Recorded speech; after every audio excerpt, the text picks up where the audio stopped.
नमस्कार दोस्तों, आज हम 7 अगस्त 2024 का न्यूज़पेपर एनालाइज करने जा रहे हैं।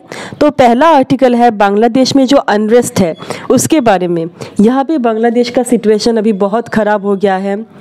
जो शेख हसीना ने फ्लेड किया था, मतलब वो भागी थी इंडिया तक। बोल सकते हैं कि इंडिया ने हेल्प किया है, क्योंकि इंडिया का एयरबेस ने यहाँ पे आश्रय दिया था बांग्लादेश के प्राइम मिनिस्टर को। लेकिन लोगों ने यहाँ पे बवाल मचा रखा है, इसीलिए शेख हसीना अभी लंदन तक नहीं जा पा रही है। वो हॉल्ट हो रही है अभी इंडिया में ही। यहाँ पे दूसरा खबर आया है कि बांग्लादेश के जो प्रेसिडेंट है मोहम्मद शहाबुद्दीन, उन्होंने अभी ऐसे अनरेस्ट सिचुएशन में बांग्लादेश का पार्लियामेंट को डिसॉल्व कर दिया। और अभी फ्यूचर में क्या होगा, इंटरिम गवर्नमेंट हो रहा है और फाइनली ये क्या होगा ये कुछ पता नहीं चल रहा है। यहाँ पे नोबेल लॉरिएट मोहम्मद यूनिस, उनको अभी अपॉइंट किया गया है बांग्लादेश के इंटरिम गवर्नमेंट के हेड के हिसाब से। और फाइनली जो पाकिस्तान का हाल है वही बांग्लादेश का हाल होगा, मतलब आर्मी चार्ज ले लेंगे। और एमिड द डेथ टोल, जितना अभी प्रॉब्लम हो रहा है, ये सिचुएशन बहुत ही बुरा रूप ले रहा है, क्योंकि यहाँ पे वायलेंस हो रहा है, एट्रोसाइटीज अगेंस्ट वीमेन, टेम्पल्स यहाँ पे ब्रेक कर दिए गए हैं। मतलब ये एक प्रोटेस्ट था अपने राइट्स के लिए, लेकिन ये कुछ और ही रूप ले रहा है, which is not at all acceptable. तो ये है मोहम्मद यूनुस, इनका पिक्चर आप देख सकते हैं। अभी यहाँ पे इंडिया में बहुत ही हाई अलर्ट डिक्लेयर किया है, क्योंकि India is the neighbouring country to Bangladesh. तो ऑलरेडी यहाँ पे इमिग्रेशन बहुत हो सकता है, हो भी रहा है अनरेस्ट की वजह से। बॉर्डर में जो आर्मी है उनका स्क्रूटिनी बहुत ज़्यादा बढ़ चुका है। बॉर्डर सिक्योरिटी फोर्सेस अपना काम अच्छे से कर रहे हैं, ताकि बांग्लादेश के बॉर्डर से कोई भी नॉर्थ ईस्ट तक ना आए।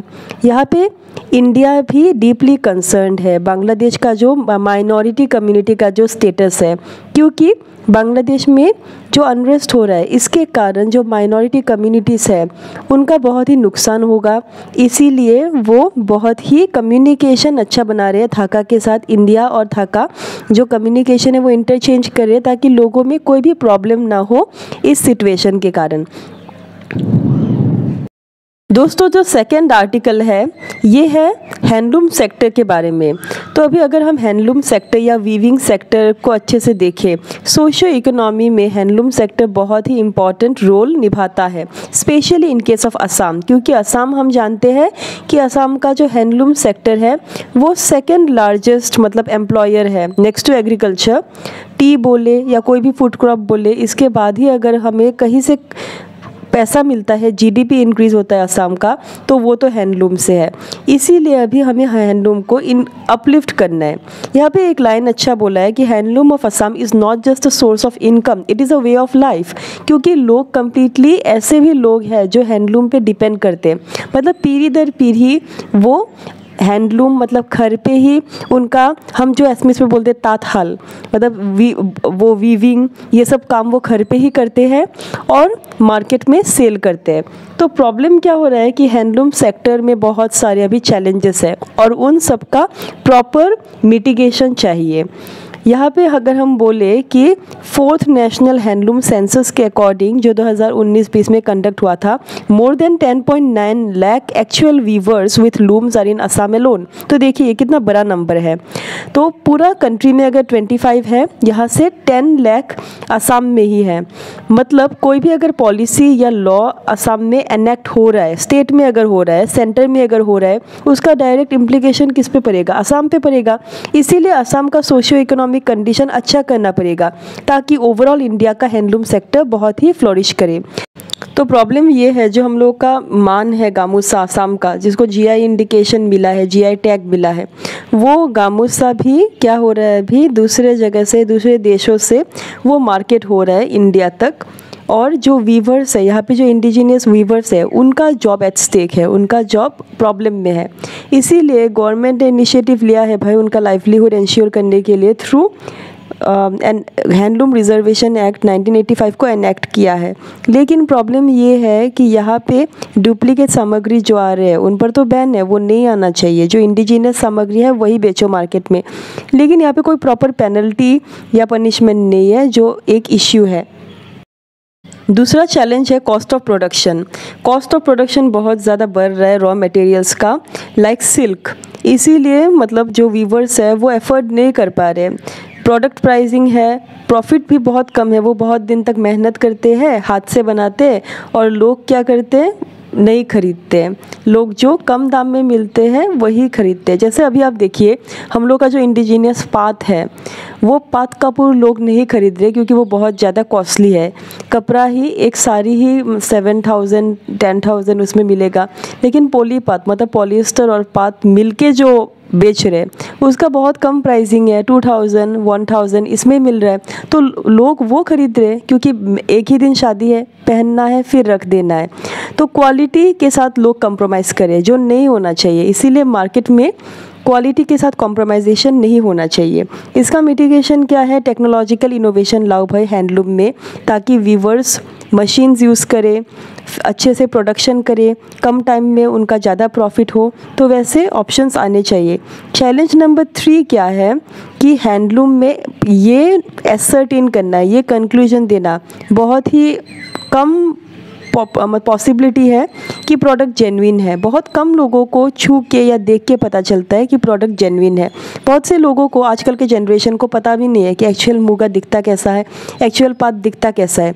तो इसका नॉलेज होना चाहिए। तो इसीलिए लोग क्या कर रहे हैं, कोई भी प्रोडक्ट्स उठा रहे हैं। सिल्क प्रोडक्ट्स बहुत कॉस्टली होते हैं, so they are going for some other way. Online businesses में आप देखिए, ऑनलाइन मार्केट्स में वैसे ही सिल्क के साड़ी, वैसे ही सिल्क के मेखला चादर बहुत ही कम दाम में मिल रहे हैं। ऑनलाइन देख के लोग खरीद रहे हैं, एक्चुअल उन लोगों को क्वालिटी नहीं पता है। इसीलिए यहाँ पे क्या होता है, कस्टमर कॉम्प्रोमाइज़ करता है प्योरिटी के साथ और ऑथेंटिटी के साथ। इसीलिए ऑथेंटिसिटी होना चाहिए कोई भी प्रोडक्ट का। यहाँ पे प्रॉपर ऑथेंटिक प्रोडक्ट्स का, जैसे आप गोल्ड खरीदते हो ना, वहाँ पे कोई हॉलमार्क होता है। तो इस सिल्क या मुगा जो कपड़ा खरीदते हैं उसमें भी कोई एक हॉलमार्क होना चाहिए कि ये ऑथेंटिक है, ये ऑथेंटिक ना हो, ताकि लोगों को ईजिली पता चले। मिटिगेशन क्या है कि यहाँ पे टेस्टिंग लैब होना चाहिए। वही मैंने जो बोला है कि टेस्टिंग लैब होना चाहिए ताकि वो प्योरिटी ऑफ सिल्क को डिटरमाइन करे, और यहाँ पे कोई भी एक मार्क लगा दे ताकि लोगों को पता चले कि ये ऑथेंटिक है भाई, इसी को हम खरीदते रहे, पैसा दे रहे हैं तो ऑथेंटिक को ही हमको खरीदना चाहिए। नेक्स्ट क्या है चैलेंज, ये है कि चैलेंज नंबर 5 ये है कि हैंडलूम सेक्टर बहुत पुराना है, लेकिन यहाँ पे कोई इनोवेशन या डाइवर्सिफिकेशन अभी तक नहीं हुआ है। जो ट्रेडिशनल वीवर्स है, आर्टिशंस है, वो सिमिलर टाइप के हैंडलूम प्रोडक्ट्स ही बना रहे हैं। यहाँ पे हम देख सकते हैं कि आजकल बुटीक्स में कुछ नया मतलब चेंजेस किया गया है, न्यू डिज़ाइंस अडॉप्ट हुए हैं। तो it is one kind of like positive factor ही है, ताकि लोगों का अट्रैक्शन जाए। ये होना चाहिए, ट्रेडिशनल मार्केट में भी ये होना चाहिए। According to demand of public जो प्रोडक्ट्स है वो प्रोड्यूस होना चाहिए, डाइवर्सिफिकेशन होना चाहिए, साथ ही साथ डेवलपमेंटल स्कीम्स में भी होना चाहिए, स्टार्टअप इंक्यूबेशन सपोर्ट होना चाहिए। इससे क्या होगा, जो इंक्यूबेशन सपोर्ट सेंटर है वो पर्टिकुलरली हैंडलूम के लिए ही एस्टेब्लिश हो, ताकि लोगों को और वीवर्स को बेनिफिट हो। फिर बल्क एनुअल प्रोक्योरमेंट होना चाहिए, बल्क में ही खरीदना चाहिए गवर्नमेंट को, ताकि मतलब गवर्नमेंट को हेल्प करना चाहिए, ताकि वीवर्स को जो शॉल्स है, सोफ़ा कवर्स है, टेबल मैट्स से सब एग्जांपल दिया है, वो सब बल्क में मिले, ताकि वो नया जो स्टार्टअप वो लोग कर रहे हैं उससे एक नया स्टार्टअप वो स्टार्ट कर सके। तो यहाँ पे आप देख सकते हैं कि गवर्नमेंट ने अभी न्यू इनिशिएटिव लिया भी है। कोई भी अगर आप नया स्टार्टअप एस्टेब्लिश करें अकॉर्डिंग टू बजट 2024-2025, कोई भी एंजल टैक्स मतलब स्टार्टअप कंपनीज में जो टैक्स लगता है वो नहीं लगेगा। तो it is one kind of positive approach हम बोल सकते हैं। फिर नेक्स्ट जो चैलेंज है, no control mechanism to regulate prices. भाई प्राइजेस रेगुलेट नहीं कर पाते, मार्केट में क्या प्राइस चल रहा है नहीं पता, आज गए कुछ और प्राइस है, कल गए कुछ और प्राइस। तो इसका एक प्रॉपर मिटिगेशन है कि सपोर्ट मैकेनिज्म होना चाहिए, मिनिमम प्राइस होना चाहिए प्राइमरी प्रोड्यूसर्स के लिए, ताकि वो जब प्रोड्यूस करे बाय द टाइम ये मार्केट में जाए प्राइस इतना इंक्रीज़ ना हो, उनको अपना हक मिल सके। होलसेलर्स प्राइस बढ़ा देते हैं, जो प्रोड्यूसर्स हैं उनको बहुत कम मिल जाता है, तो ये नहीं होना चाहिए। 7 नंबर प्रॉब्लम है कि जो भी ट्रेडिशनल क्राफ्टमैन है वो हैंडलूम डिज़ाइन या कार्ड पंचिंग जहाँ से वो लोग सर्विसेज ले रहे हैं वहाँ पे कोई रजिस्टर्ड एंटिटी नहीं है, इसीलिए सर्विस सेंटर को प्रॉपर्ली रजिस्टर्ड होना चाहिए। तो इस हिसाब से उनका जो इन्फॉर्मेशन है, कॉन्फिडेंशियल इन्फॉर्मेशन, वो कोई भी बिज़नेस का लीक नहीं होगा। तो इस प्रकार से हम प्योरिटी, ऑथेंटिसिटी, ट्रांसपेरेंसी इंक्रीज़ कर पाएंगे हैंडलूम सेक्टर में। साथ ही साथ हम कंक्लूजन ये दे सकते हैं कि Assam government as well as the central government should take initiative, ताकि कैपेसिटी बिल्डिंग हो, लोकल वीवर्स का अपलिफ्टमेंट हो। और यहाँ पे और एक बात बोल सकते हैं कि हैंडलूम सेक्टर बहुत ही पुराना सेक्टर है और इस सेक्टर को हम इजीली लोअर ग्रेड नहीं कर सकते। इस सेक्टर से हमको बहुत ज़्यादा बेनिफिट मिल रहा है, इसीलिए एकदम स्टेप्स लेना चाहिए ताकि ये सेक्टर अभी जिस स्तर पे है उससे आने वाले सालों में ये सेक्टर बहुत ऊपर जाए। इससे हम लोग का रेवेन्यू बहुत ज़्यादा बढ़ेगा। नेक्स्ट आर्टिकल अगर हम देखें तो ये है रिलेटेड टू स्मार्ट सिटी। अभी बहुत से मीम्स शेयर हुए हैं कि Guwahati is turning into an over smart city rather than turning into a smart city. मतलब प्रॉब्लम ये है कि लोग सटायर इसलिए कर रहे हैं कि गुवाहाटी को तो स्मार्ट सिटी बना दिया, लेकिन स्मार्ट सिटी का प्रॉपर एक डिज़ाइन क्या होना चाहिए कि बिल्डिंग्स, इंफ्रास्ट्रक्चर, ब्रिजेस कंस्ट्रक्ट हो रहे, फ्लाईओवर्स कंस्ट्रक्ट हो रहे, साथ ही साथ वहाँ पे कोई भी अगर प्रॉब्लम हो हमको ग्लोबल एरेना में देखना चाहिए कि उस प्रॉब्लम को भी हम इजीली मिटिगेट कर पाए। लेकिन यहाँ पे कोई भी अगर फ्लैश फ्लड हो रहा है, फ्लैश फ्लड का प्रॉब्लम तो बहुत ज़्यादा है भाई असम में, अभी अर्बन फ्लश फ्लडिंग ये ज़्यादा प्रॉब्लम है। क्योंकि अगर रियल फ्लडिंग होता है ना, फ्लश फ्लडिंग, वो क्या हो जाता है, कहीं पे पास में रिवर है, यहाँ पे ज़मीन होता है, जैसे सॉइल होता है तो पानी सीप हो जाता है। लेकिन अर्बन में क्या होता है, हर जगह इंफ्रास्ट्रक्चर, पानी कहाँ जाएगा, ड्रेन्स में स्टैग्नेट हो जाता है। इसके बाद बहुत से डिसीजेस होंगे। अभी हमने देखा है हाल ही में Kamrup metro, each and every school got closed, schools closed हो गए, जैम हो गया। तो इसके कारण हो सकता है ट्रैफिक कंजेशन अगर इंक्रीज़ होगा, स्कूल्स अगर बंद हो जाएगा, अल्टीमेटली हर किसी को इफ़ेक्ट पड़ता है और साथ ही साथ गवर्नमेंट को भी इफ़ेक्ट पड़ता है। तो इसका प्रॉब्लम क्या है, हम हमेशा देखते हैं कि अनिल नगर, नवीन नगर, वहाँ पे पानी भर जाता है। अर्बन फ्लडिंग का प्रॉब्लम को हम कैसे मिटिगेट करें?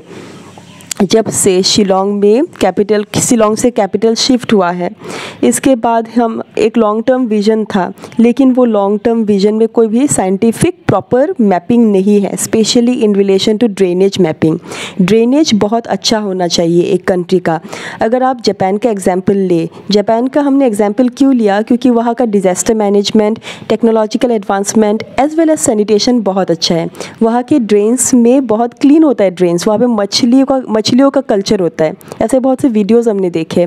तो हम लोग का ड्रेन इतना इम्प्रॉपर क्यों होता है? फर्स्ट थिंग तो है कि गवर्नमेंट जब कोई भी इंफ्रास्ट्रक्चर बनाए वो एक प्रॉपर वे में बनाना चाहिए, एक प्रॉपर प्लान होना चाहिए, रोड मैप होना चाहिए। Next, public education.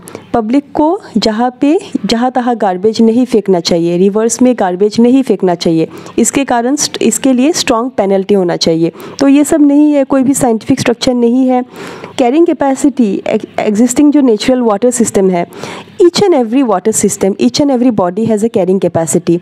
मतलब वो कितना होल्ड कर पाता है, एक समय के बाद वो होल्ड नहीं कर पाता।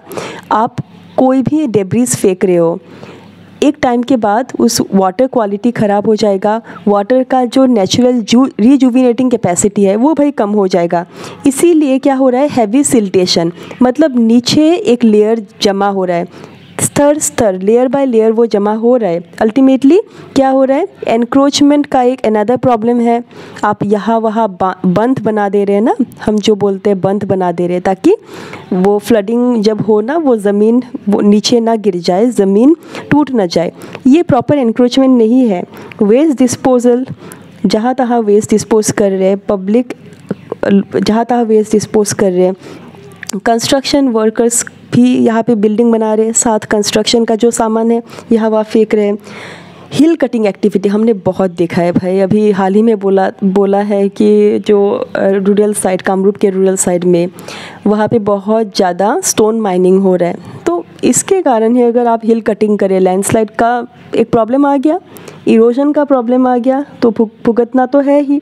रेन वाटर जो रश हो रहा है मेघालय के पर्वतों से खानापारा तक, entire south west Guwahati city अभी डूब गया है, सिचुएशन बहुत ही ख़राब है।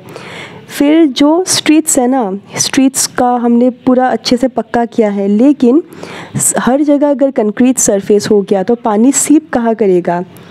प्रॉब्लम तो वही है ना। कंस्ट्रक्शन एक्टिविटी अनरेगुलेटेड है, एक टाइम में कंस्ट्रक्शन एक्टिविटी करो, हर जगह ब्रिज कंस्ट्रक्ट हो रहा है, एक प्रॉपर टाइम फ्रेम में वो काम ख़त्म नहीं हो रहा है। मैं ये नहीं बोल रही हूँ, मतलब आर्टिकल ये नहीं बोल रहा है कि गुवाहाटी का स्ट्रक्चर अच्छा नहीं है, स्ट्रक्चर अच्छा है, लेकिन लॉन्ग विजन में अगर हम देखें तो ये डिज़ास्टर मैनेजमेंट को साथ में रखते हुए एक स्ट्रक्चर डिज़ाइन होना चाहिए। इसीलिए अभी गवर्नमेंट या पब्लिक या एनजीओज़ को क्या इनिशिएटिव लेना चाहिए? प्रॉपर ड्रेनेज क्लीनिंग, ड्रेन को अच्छे से क्लीन करना चाहिए फ्रॉम टाइम टू टाइम, ताकि ऐसा प्रॉब्लम ना हो, क्योंकि ये पेरिनियल प्रॉब्लम है, हर साल फ्लड आता है।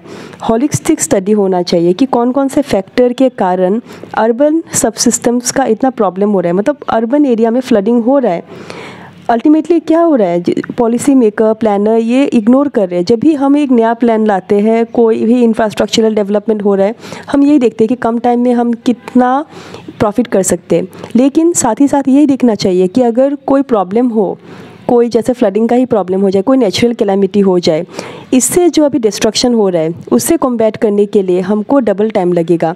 तो इसको हमको इम्पोर्टेंस देना चाहिए, इस मुद्दे को नज़र में रखते हुए कोई भी कंस्ट्रक्शन करना चाहिए। तो यही था आज के लिए। Till then bye bye.